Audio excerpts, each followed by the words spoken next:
Shalom saudara-saudaraku dalam kasih Yesus Kristus. Saudara, pada hari ini saya akan memulakan pelajaran Sri Alkitab. Sri Alkitab. Dan dalam pelajaran ini saudara, mempunyai beberapa tajuk pelajaran. Dan pelajaran ini baik untuk kepada kita yang mau mendalami Alkitab ataupun yang baru belajar Alkitab.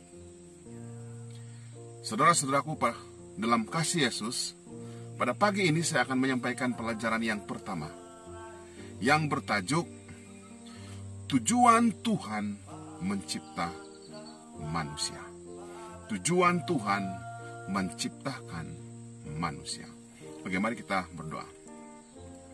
Bapa kami yang bertakhta dalam kerajaan sorga, saat ini kami belajar firman. Terima kasih Engkau sudah menyertai kami, Engkau sudah memberkati kami, Engkau sudah bersama-sama dengan kami. Kuasa kegelapan Engkau usir. Doa ini kami serahkan dalam nama Yesus. Amin. Saudara-saudaraku dalam kasih Yesus Kristus, pelajaran yang pertama ini saudara mempunyai beberapa soalan dan juga jawabannya. Puji Tuhan, setiap soalan yang ditanyakan, yang menjawabnya adalah firman Tuhan, yaitu Alkitab. Dan pada hari ini saya akan mengambil beberapa soalan, dan esok kita akan sambung lagi pelajaran ini saudara. Pada hari ini saya akan mengambil soalan yang pertama dan juga soalan yang kedua.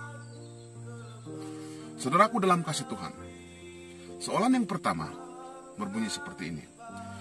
Bagaimanakah dunia diciptakan? Bagaimanakah dunia ini diciptakan? Mungkin yang belum pernah mendengar firman Tuhan ataupun belum pernah membaca Alkitab tertanya-tanya, bagaimana dunia ini diciptakan? Mari kita lihat firman Tuhan di dalam Kejadian 1 ayat 1 hingga 3. Oke. 1 ayat 3. Oke, saudara, mari kita buka, mari kita ambil Alkitab kita. Sekiranya kita sudah ada Alkitab, dan kita buka Alkitab kita dalam Kejadian 1 ayat 1 hingga 3. Dan saya akan membacanya. Pada mulanya Allah menciptakan langit dan bumi.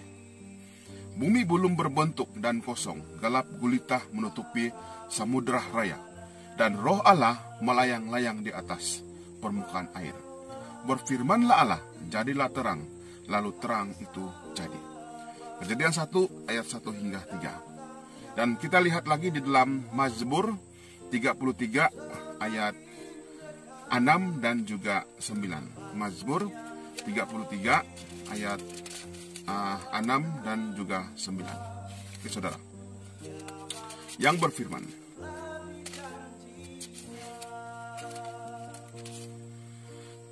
Mazmur 33 ayat 6 berfirman, oleh firman Tuhan langit telah dijadikan. Oleh firman Tuhan langit telah dijadikan. Oleh napas dari mulutnya segala tenteranya. Ayat yang ke-9, sebab dia berfirman, maka semuanya jadi, dia memberi perintah, maka semuanya ada. Saudara-saudaraku dalam kasih Yesus Kristus, ini bermakna, soalan yang pertama itu, bagaimanakah dunia diciptakan? Menurut firman ini saudara, dunia ini diciptakan melalui dengan firman Tuhan.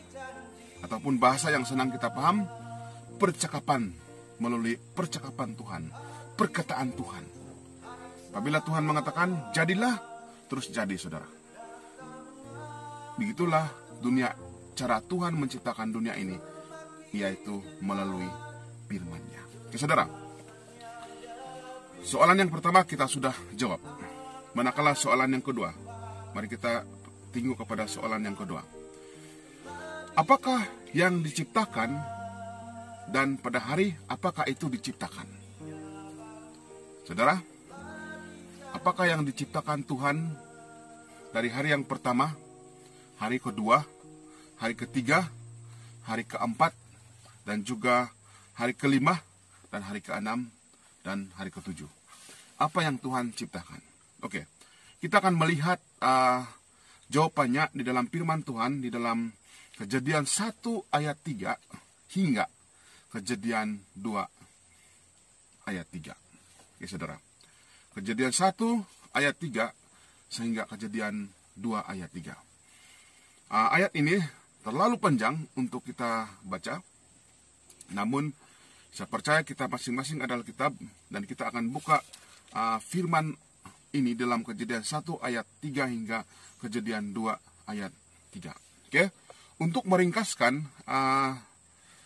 meringkaskan firman ini yang bagaimana Tuhan menciptakan langit dan bumi secara terperinci, ialah hari yang pertama Tuhan menciptakan apa? Tuhan menciptakan terang. Okay? Dan ini kita boleh lihat dalam Kejadian 1 ayat 3. Berfirmanlah Allah, jadilah terang, lalu terang itu jadi. Allah melihat bahwa terang itu baik, lalu dipisahkannya dari terang itu dari gelap. Dan Allah menamai terang itu siang dan gelap itu malam, jadilah petang dan jadilah pagi. Itulah hari yang pertama, yaitu terang. Saudara, mari kita lanjutkan membaca firman-Nya. Berfirmanlah Allah, jadilah cakrawala di tengah segala air untuk memisahkan air. Maka Allah menjadikan cakrawala dan ia memisahkan air yang ada di bawah cakrawala itu dari air yang ada di bawah cakrawala itu dari air yang ada di atasnya. Dan jadilah demikian. Lalu Allah menamai cakrawala itu langit, jadilah petang dan jadilah pagi. Itulah hari yang kedua. Maka Tuhan menciptakan pada hari yang kedua adalah udara ataupun cakrawala dan juga air. Dia memisahkan langit dan juga air. Jadi Tuhan menciptakan langit dan juga air ataupun laut pada hari yang kedua. Itu yang Tuhan ciptakan pada hari yang kedua. Oke. Hari yang ketiga, mari kita teruskan firman-Nya. Berfirmanlah Allah, hendak segala air yang di bawah langit berkumpul dan satu tempat sehingga kelihatan yang kering, dan jadilah demikian. Lalu Allah menamai yang kering itu darat, dan kumpulan air itu dinamai laut. Allah melihat bahwa semuanya itu baik. Berfirmanlah Allah, hendaklah tumbuh-tumbuhan, tunas-tunas muda, yang berbiji, segala jenis pohon, buah-buahan yang menghasilkan buah yang berbiji, supaya ada tumbuh-tumbuhan di bumi, dan jadilah demikian. Tanah itu menumbuhkan tunas-tunas muda, segala jenis tumbuh-tumbuhan yang berbiji, dan segala pohon-pohonan yang menghasilkan buah yang berbiji.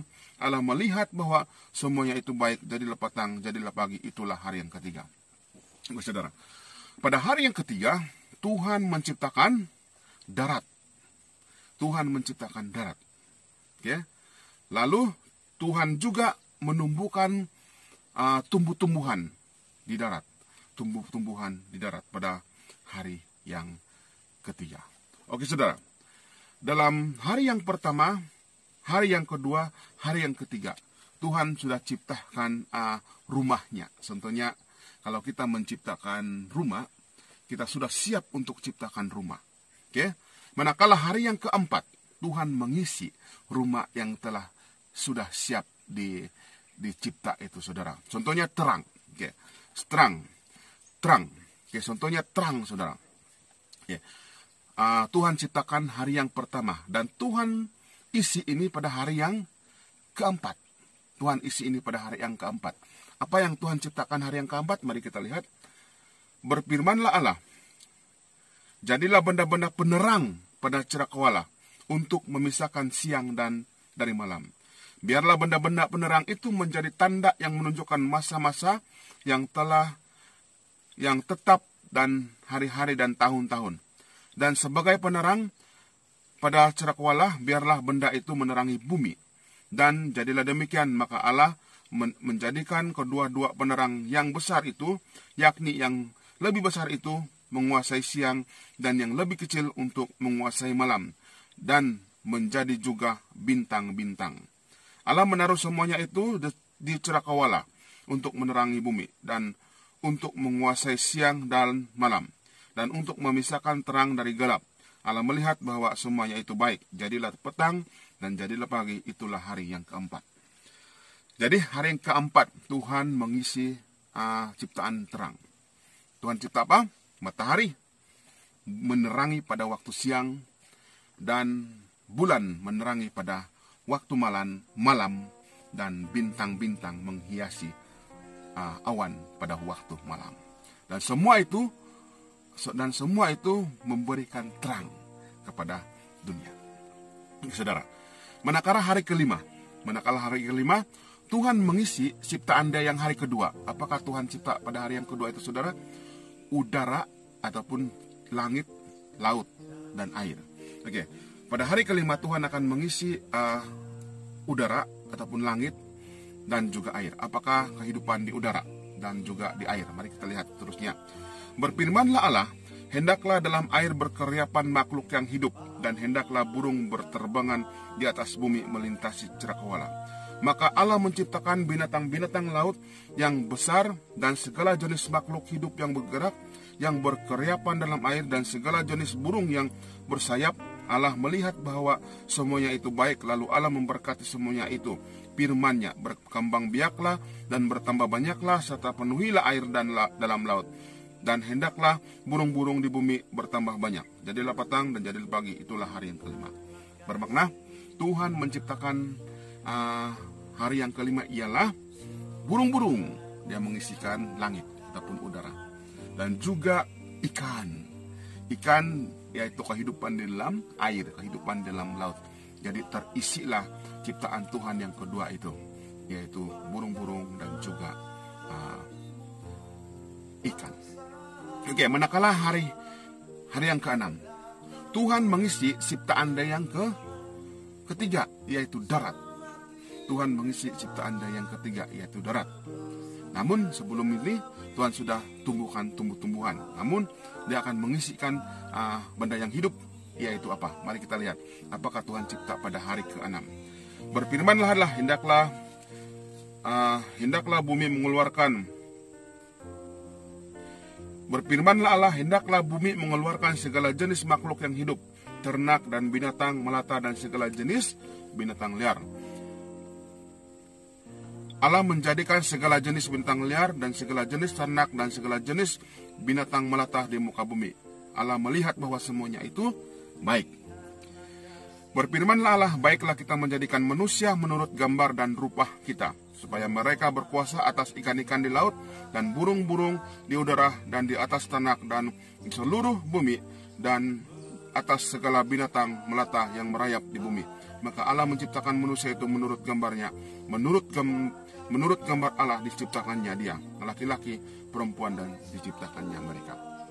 Saudaraku dalam kasih Yesus Kristus, pada hari ke-6 Tuhan menciptakan binatang dan juga manusia. Selesailah ciptaan Tuhan, 6 hari lamanya Tuhan menciptakan langit dan bumi dan mengisinya, saudara. Manakala hari ke-7, apa yang Tuhan lakukan pada hari ke-7? Mari kita lihat dan mari kita lanjutkan firman Tuhan dalam Keluaran 2 ayat 1 hingga 2. Demikianlah diselesaikan langit dan bumi dan segala isinya. Ketika Allah pada hari ke-7 telah menyelesaikan pekerjaan yang dibuatnya itu, berhentilah ia pada hari ke-7 dari segala pekerjaannya yang dibuatnya. Lalu ia memberkati hari ke-7 itu, menguduskannya, karena pada hari itulah ia berhenti dari segala pekerjaan penciptaan yang dibuatnya. Saudara-saudaraku dalam kasih Yesus Kristus, hari ke-7 Tuhan berehat. Lalu apa yang Tuhan lakukan? Tuhan menguduskan hari ke-7, yaitu hari Sabat, menguduskan hari Sabat, dan juga Dia menguduskan, memberkati hari Sabat, dan Dia berhenti pada hari Sabat. Oleh itu, hari ke-7 ini, saudara, adalah ciptaan Tuhan berbeda, berbeda dengan hari-hari yang lain. Hari Sabat berbeda dengan hari-hari lain pada penciptaan, karena pada hari itulah Tuhan berehat.